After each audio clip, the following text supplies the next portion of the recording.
Hey guys, and welcome to the Lou Huddle. Currently, I am with Austin, and he's our only guy tonight. And it's me, Bruno. Welcome to the Lou Huddle, and it starts now. Well, we got left by our other co-host. Yeah, Zach decided not to. He went from going from Wi-Fi issues to the app not working to just saying no. He was having some technical difficulties. So it'll just be me and Austin tonight. 2 stars of the show. Let's get into it, baby. Come on. So, usually we start with baseball, but it's a World Series, and me personally, I'm not a Toronto or Dodgers fan, but I do hope Toronto beats the living shit out of the Dodgers, and that's all I gotta say about baseball for today. Austin, do you have any takes on it? Nope. Series tied 2-2. They're playing as of this moment, Game 5 at the time of this recording, and hopefully Toronto wins. They're up 2-1, so hopefully they win. Anybody but the Dodgers. Same way with the Chiefs. Anybody but the Chiefs. Sure. I don't really necessarily agree with that, but yeah. All right. So we're going to start off a little differently today. We're going to start with hockey. Austin, our Blues. I've been not wanting to even talk about it. I don't want to talk about it either, but the people have been calling for Blues talk. It's rough. It is rough. An egregious start, and I'm putting that nicely. The problem is, so I've been listening to 101 ESPN and a lot of retweets tweets about Jeremy Rutherford posting with the Blues. And I get it. They added 3 new players. You got Nick Bjugstad, Logan Mailloux, and Pia Suter. It shouldn't change the team dynamic all that much because they did take Winnipeg to the former President's Trophy winner, Winnipeg, to Game 7 last year. And the only person that really changed was adding those 3 players and taking out Zach Bolduc. Which, in my opinion, Bolduc's been hot. Bolduc has been hot. I think he's at 4 or 5 goals right now and Montreal is, I think, 10-1 on the year or on the season so far. So they have been they're hot, killing it. So Austin, but it's early. Austin, here's a question for you: do you think Logan Mailloux will ever be able to? I get it that he's a defenseman, and we'll probably get backlash on this. But do you think that trade was even worth the Blues considering with Bolduc? Looking at it as of this moment, yes. He has played in 7 games, not all 10 games. He has 0 points, right? Right. And I want to say he has at least, and I can't remember this is just off the top of my memory here, 3 or 4 turnovers in our own zone. And I think 1 or 2 of them had led to just straight up goals.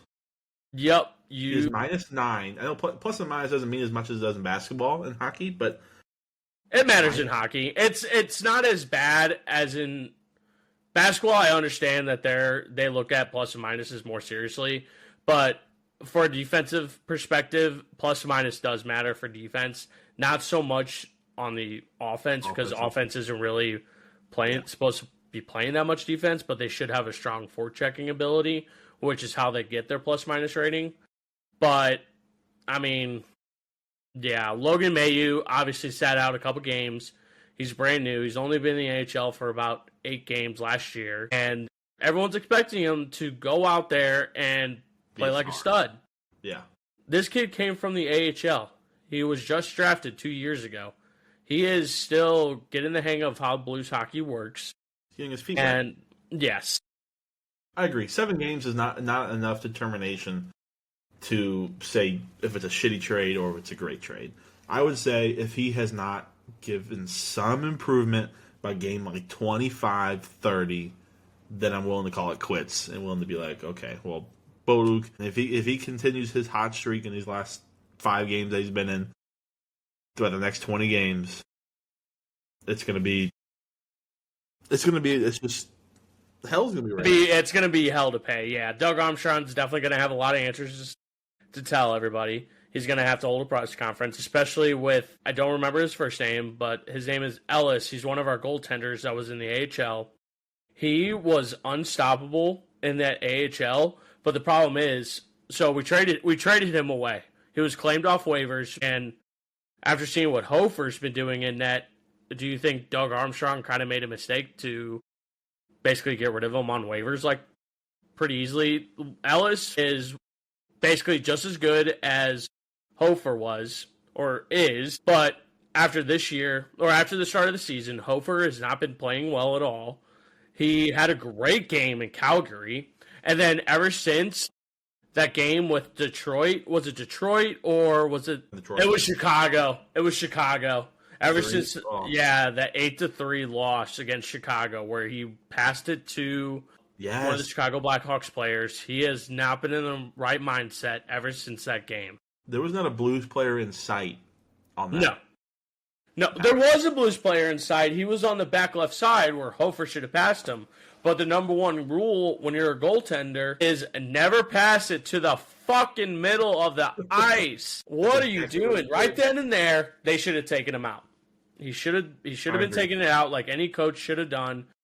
But Jim Monty has something else to say about that because he believes in Hofer, and Hofer's in a slump, and you just kind of have to get it out of him, kick it out of him. So more to come. It's still early in the season, so I still have high hopes. Can't really dog on them too much, but something needs to change. Monty's aware of it, and now, unfortunately, Jake Neighbors is out for 5 weeks due to a right leg injury. Now, very unfortunate. It's terrible because Jake Neighbors was your top goal scorer on the team already with 6 goals. And having him leave like that, I mean, Jordan Kyrou needs to step up. Dylan Holloway is another one that needs to step up. Basically, the whole offense needs to step the fuck up. Yep. The confidence level and just the tenacity and aggressiveness to play has not been there. Nope. And we're on a 5-game losing streak.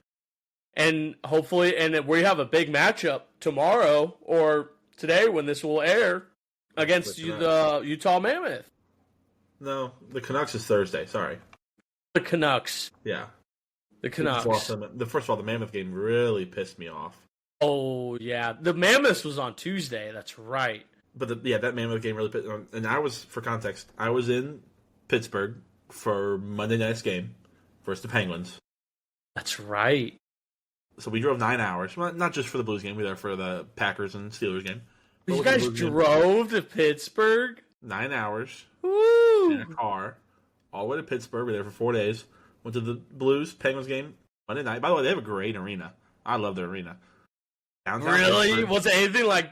so we went to Vegas for one of our bud's bachelor party, and they had like showgirls and everything out front, distracting the other players. Did Pittsburgh have anything like that? No, they didn't have any of that. It was a little bit colder out, not freezing, but probably like low 50s, high 40s, temperature wise. But we sat 5th row from the ice where the Blue Shots was.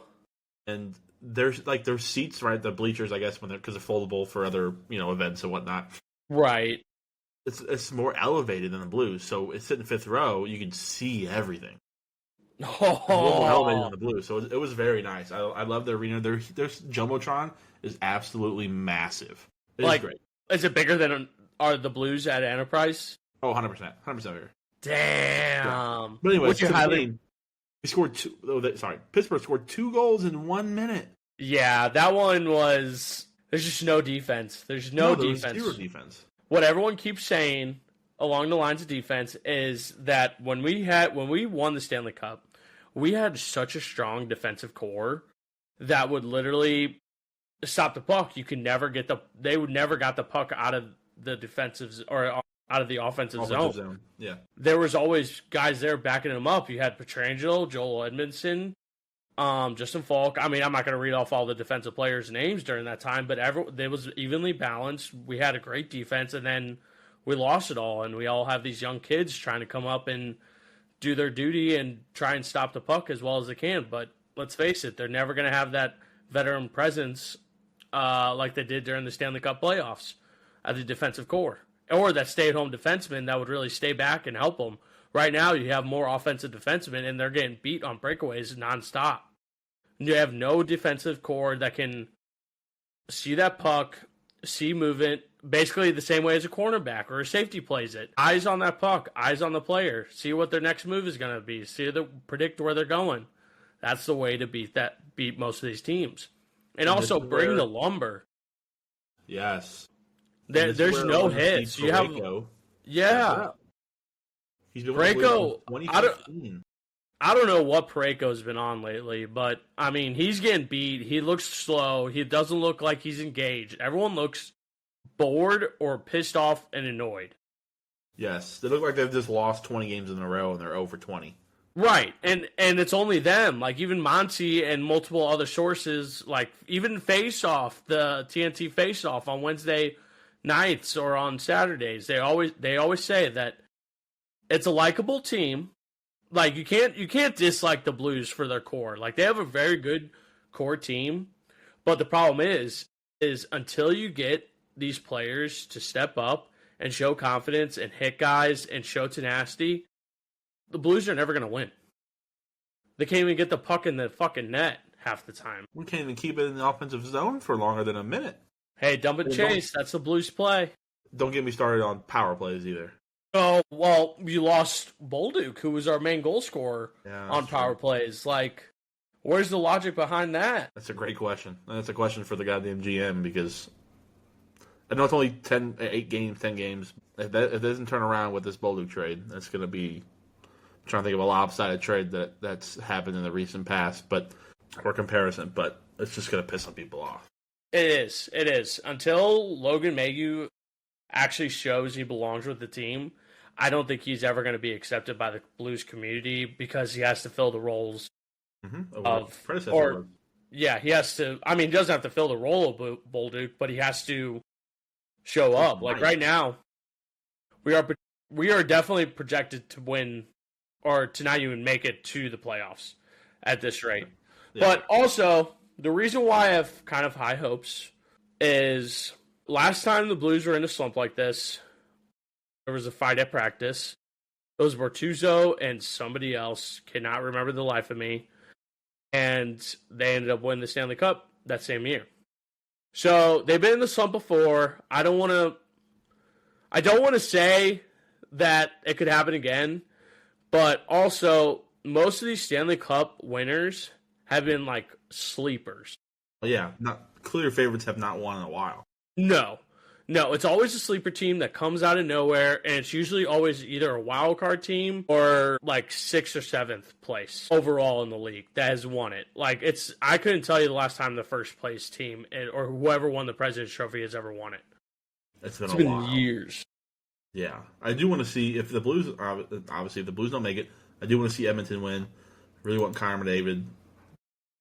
He does need a ring. I will say that. He deserves one. He signed that extension. He took a pay cut. He deserves one, and if not, then he needs to get his ass out of Canada. Well, not out of Canada, but out of Edmonton. No, and that's the other problem, too, is that since he signed that contract, who's going to pick up that contract? And he's worth an insane amount of money now. And, I mean, it would be great if the Blues would take him, but it's really never going to happen. Not a ton of money. He's only making 12 and a half. The Blues can't afford that, and no way he's going to want to play for the Blues at this rate. Right. I agree. But if we had a chance, you better dump some contracts.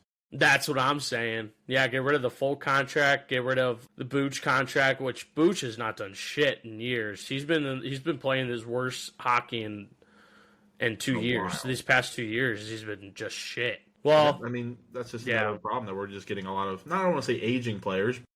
We have a lot of young talent. The problem is that most of our young talent that we have is still in development in the AHL. We have like 4 players that are outscoring like crazy. Dvorsky has 3 so far at the start of the AHL season. Dvorsky has 3 goals, 6 assists, and then Justin Carbonneau apparently started slowing down, but actually he has 11 goals and 10 assists already. Damn, that's a lot.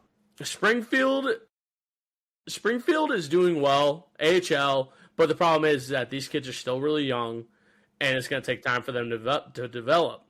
Now, there's been a lot of talk if Dvorsky will be moved up, and in my opinion, I think he will.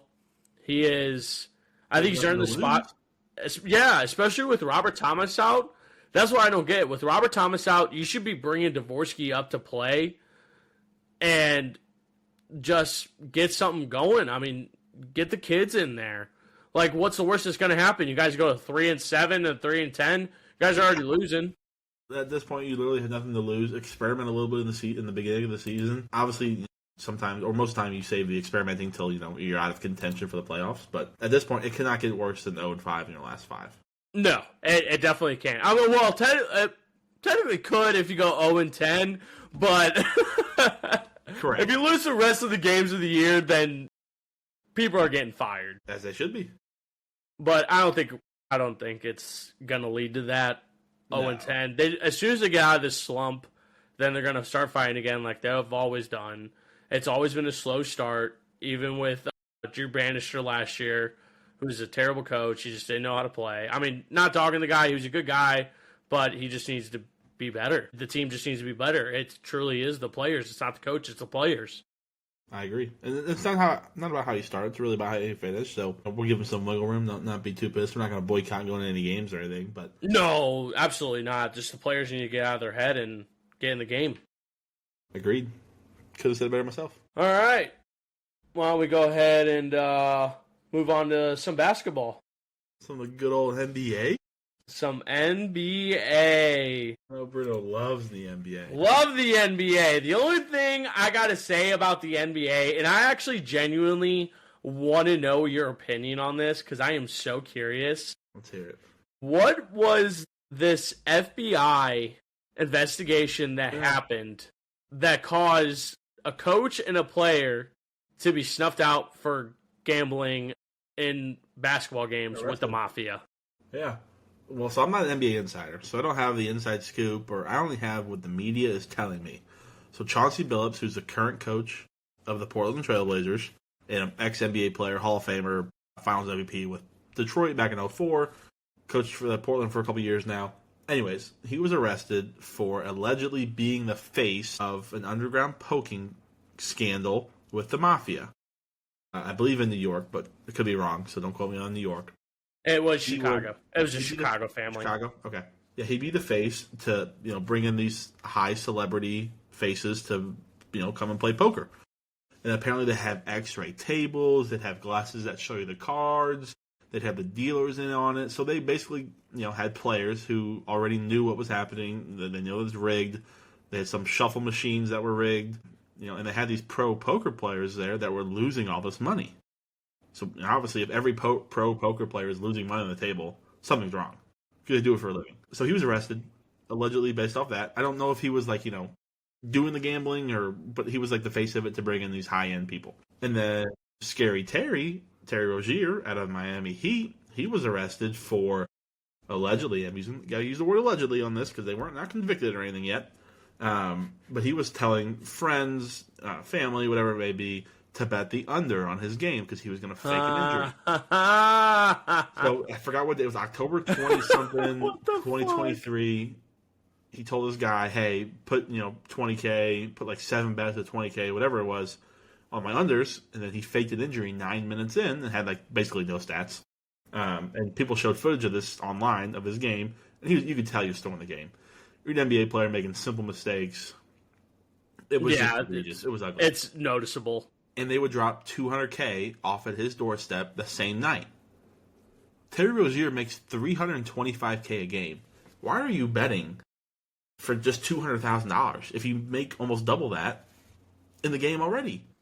He probably owes that Mafia family money. Yeah, well, I don't know if those two are connected. If the illegal poker and then the illegal just sports betting, I don't know if those are connected. But apparently he's still getting paid. He's a contract for $26 million a year with Miami. Apparently he's still getting paid it. So, it's all still, pretty new. Came out last week or 2 weeks ago. So we don't know too much. But, yeah, it's a pretty big scandal. I know Adam Silver just got called to Congress. I think he's doing it before tomorrow or Friday. And what's that? Is that for the gambling? Is he one of the suspects for it? I don't think he's a suspect. I think it's just they want him there to answer some questions because he's the commissioner of the league. And I guess they're just trying to get to the bottom of it. But I'm assuming this is not the only case. There has to be more than just these two guys. Yeah, I wonder if they're going to start cracking down on all 4 major sports. They should. You got to look at baseball, football, soccer, hockey. Like, why not? I mean, I'm sure it's all over the place. It's just baseball. It's probably a little more harder because you have 162 games a year, whereas all these like small games, even soccer, there's still a lot of games. But as far as like hockey, it's not well streamed. So mainly, it's just football. After talking out loud about it, but yeah, I wonder if they're going to start cracking down throughout the other leagues. I mean, you have to. So, I mean, I wish I was getting these tips. I'd bet my ass off and try to win 200K. Yeah, I would too. I'll be all over that. But they will have to crack down on it. I mean, it ruins the integrity of the game. But I don't understand. I mean, why risk, if you already make that much money, why risk it for a little bit of money? But that's just me. I don't know. He just wanted it. He wanted it so badly that he was willing to risk it all. Yeah, I guess maybe his child support was catching up to him or something. I don't know. But that's all I know about the scandal of the NBA. Nothing more has really came out since the arrests. I know they're probably out on bail by now, but I know they're not coaching. Chauncey Billups is not coaching, and Terry Rozier is not playing, so it's still ongoing. Follow the Lou Huddle next week to get insider tips on what will happen next in that investigation. Yeah, maybe I'll reach out to ESPN. Maybe they'll let me know. I doubt it, but you never know. Get out your journalism mind. We need you in there. I will get in there. I have Stephen A. Smith on the speed dial here. No way! You should bring him on! He'd annoy me the whole time. He would piss me off. It wouldn't be it'd just be a debate the whole time. He'd piss me off. All right, Bert, I know you don't know too much about the NBA. I don't know much, but I will give it my all. I know you know about Cooper Flag. You have to. Who's that? Oh, God. Joke? Are you joking or are you being serious? I'm partially joking. Yes, partially serious. What team does he play for? Cooper Flag was the number 1 pick this year.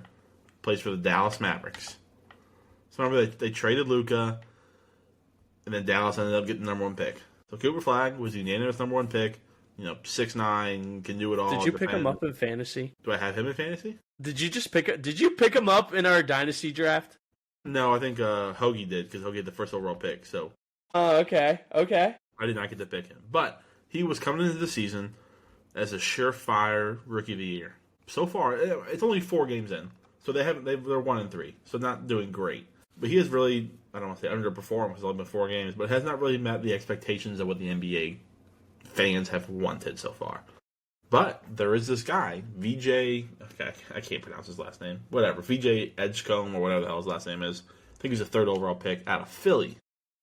Dude dropped 34 his first NBA game and has since averaged 24 points a game in the first 4 games and are undefeated. Damn.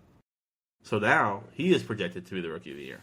So, yeah, because I'm just looking at this Cooper Flag stats, and he has not done much of anything. But also, apparently, he had a shoulder injury. A minor. He didn't have surgery or anything. He just had put some ice on it type injury. I know that. But, I mean, he's only shooting like 32%. He's not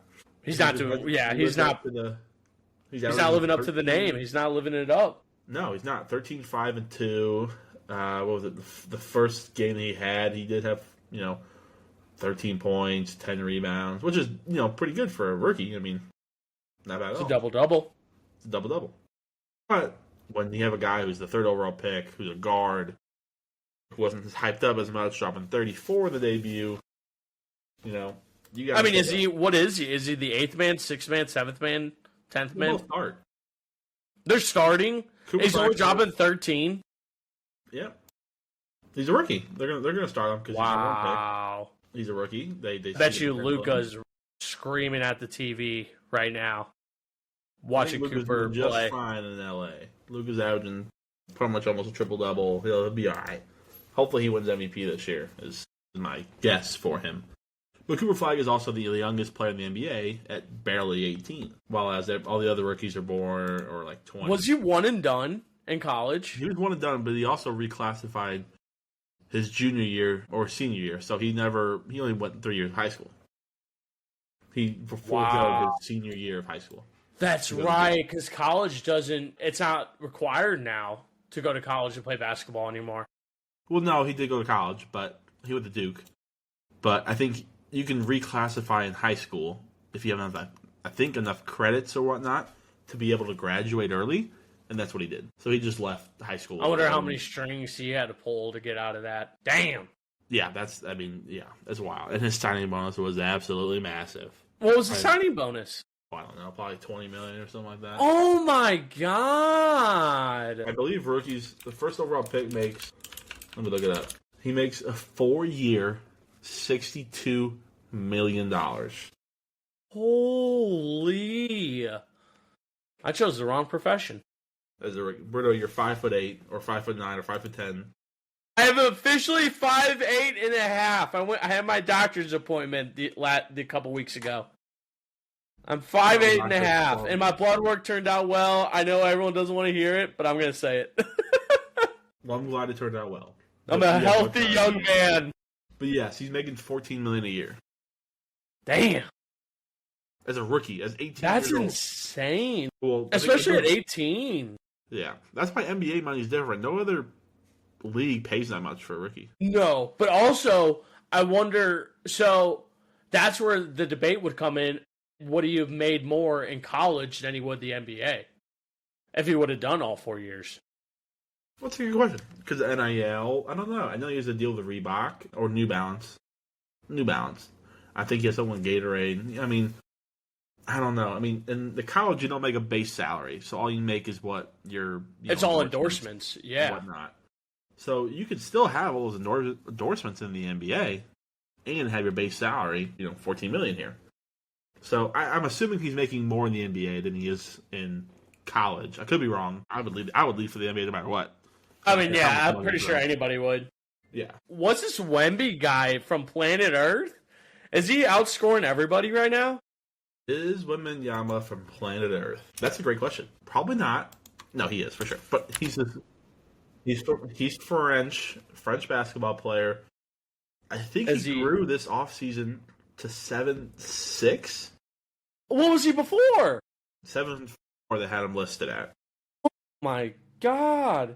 So he's part of the Monstars crew from Space Jam. He is absolutely massive. His wingspan is absolutely massive. So he got a little hurt last year in his second year in the NBA. But 7'5", he can move like a guard, shoot like a guard. He can dribble. He can obviously dunk, get from half court to the rim in 2 steps, because of how long his feet are. But right now he's averaging 31, 14, and 3 assists. If that tells you everything. So he's freak of nature. Yeah. Yes. I mean, who else is gonna beat him to the rim though? I think the only person you can probably a little bit compare to is Giannis. 7 foot, obviously stronger than Victor Wembanyama because he's jacked.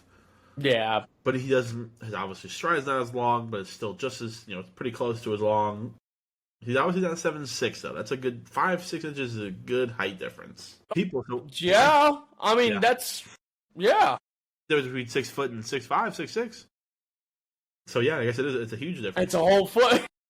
That's half a foot. You're right. It's a half a foot. The big debate video and the big debate I heard actually this morning on a radio show. You'll be able to answer this, Bruno. Is would you pick LeBron or Victor Wembanyama number 1? And what's the context behind this? Number 1 in what? Fantasy? No, number 1. If you had to start a franchise, 2025. Obviously, LeBron is what he was at 18. Give Victor Wembanyama what he was 2 years ago. Who are you picking number 1 overall to start your franchise with? I hate LeBron. Wait. Okay. So, in this context, they're both 18, both starting their careers. Do we know the future outlook of LeBron, or is it unknown? Unknown. Everything's unknown. Everything's unknown? Yep. 7'6". I'll take Wemby.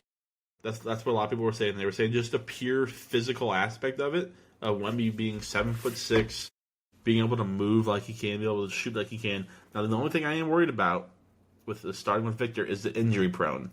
It's very easy for him to get injured. Yes.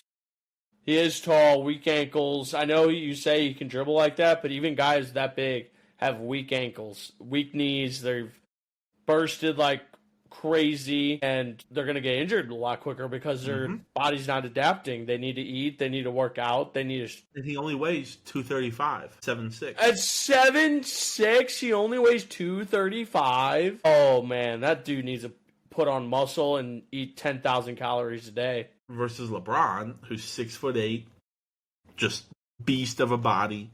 He's a tight end. He's got tight end build material. I would pick LeBron. That's probably biased. You're a LeBron fan, yep, so probably a little bit biased, but I'd pick LeBron just off physical stature and potential. But that's just me. I know a lot of people were saying Victor because of just the pure size aspect of it, which I could understand, and I wouldn't, hold you against it. But I'd pick LeBron. That's just me. I mean, LeBron can run up to the backboard and stop the ball midair up against the backboard. So he's definitely got the defensive attribute right there. And I mean, yeah, Victor does have a insane block ability as well because he's so long. He can block. If he's at the free throw line and someone's shooting three, he can block you. That's just another.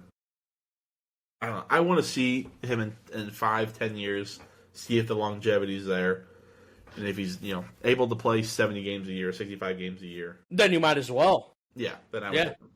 But until I see that, I just think he'll be too easily being able to get injured. So that was just a nice heated debate I saw this morning on a radio show. I like that. I like that one. That's a good debate. All right, we have reached the part of the segment where we're going to do some betting predictions, some sports bets predictions. And I am going to go with the NHL, and I'm going to do Tage Thompson. I'm going to bet the higher at 3.5 shots on goal. And I'm also going to do Braden Point higher than 2.5 shots. And I'm going to do a $10 bet. And right now, the payout is, I'm actually going to do a $5 bet. And right now, the payout is $20. Okay, plus 400? Plus 4. It's not bad. It's not bad. It's aggressive, but I like it. I think it's doable. Shots on net when betting for the NHL is a lot easier than goals and saves. Not when I bet on it. It never hits when I bet on it. That's just probably my own thing here. For Austin's prediction, if you want to be able to, it's not gonna win you the lottery here. But if you want to buy lunch tomorrow, you're behind on your child support, alimony, whatever it may be. Tomorrow night, government shutdown. Yeah, you want to mod up your truck. You want to buy a Tesla. You want to buy a golf cart. Buy a new dog, whatever it may be. Tomorrow night, Thursday, 3 p.m., Miami Heat in San Antonio. I'm taking straight up money line because I don't like to do all these legs because I don't know. I'm a straight up better guy, just one leg. Plus right. 184. $10 is going to win you 18. Nice and simple, just straight up Miami Heat to win. They're hot this year. Bam's playing very good. Norman Powell's playing very good since the trade. They're hot. I know San Antonio has Wemby. They're playing great as well. But I think Miami's got it. I think Miami's going to take that money line. Take the money line, $10 when you're 18. Chip away That's They're a whole steak at Schnucks. That is a steak. That's a steak at Schnucks. That sounds good to me. Or you can put 100 on it and win you 180. Woo! That's a 2-night stay at River City Casino. 2 nights? That's barely a 1 night. When I went there, it was $230. It was just so expensive. It was like $250 per room. Yeah, I need to bet a little more. If you really want to do that, you guys can take the Wizards money line versus the Thunder at plus 660. That ain't gonna happen. That's not gonna happen. I was gonna like, what are you talking about? You can take it. You can pray for a miracle, but it ain't gonna happen. Hey, this is betting. This is a gamble, so might as well go all out. That's true. No risk, no reward, people. Exactly. That concludes the show for us, guys. Thanks for stopping by, and hope you guys enjoy. Make sure to drop a like and a follow, and we'll see you next time. And this was the Lou Huddle. See you, folks.